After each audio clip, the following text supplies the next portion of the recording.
શહેરના સાકરદા પાસે ટ્રેલર અને આઈસર વચ્ચે ગમકવાર અકસ્માત સર્જાયો હતો, જેમાં 30 ઇજાગ્રસ્તોને સારવાર અર્થે સયાજી હોસ્પિટલમાં ખસેડવામાં આવ્યા છે।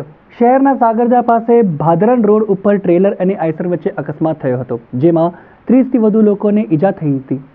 બનાવ અંગેની જાણ 108 એમ્બ્યુલન્સને કરવામાં આવી હતી। બનાવની ગંભીરતા જોઈ વડોદરાની 9 અને આણંદની 2 એમ 108 એમ્બ્યુલન્સ ઘટનાસ્થળે પહોંચી હતી।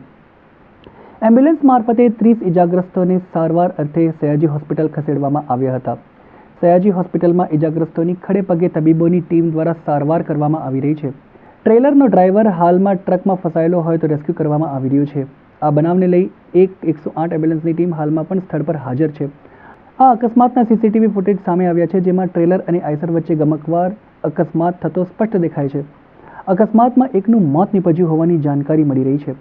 આ બનાવને પગલે પોલીસ પણ ઘટના સ્થળે પહોંચી છે અને વધુ તપાસ હાથ ધરી છે।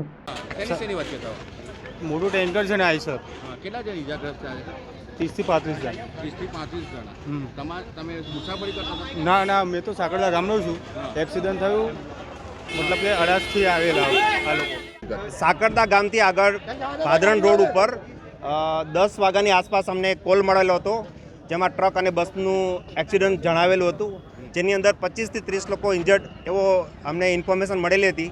એટલે ફટાફટ જિલ્લા લેવલથી આણંદની 2 108 એમ્બ્યુલન્સ તથા વડોદરાની 9 જેટલી 108 એમ્બ્યુલન્સ એવું કરીને 11 એમ્બ્યુલન્સ ત્યાં 108 આપણે મોકલેલી છે અને લગભગ 30 જેટલા પેશન્ટને અત્યારે આપણે એસએસજી હોસ્પિટલમાં રિફર કરેલા છે અને એક ડ્રાઈવર ત્યાં ફસાયેલા છે, જેનું રેસ્ક્યુ ચાલુ છે અને એક મારી ગાડી ત્યાં સ્ટેન્ડ બાય છે।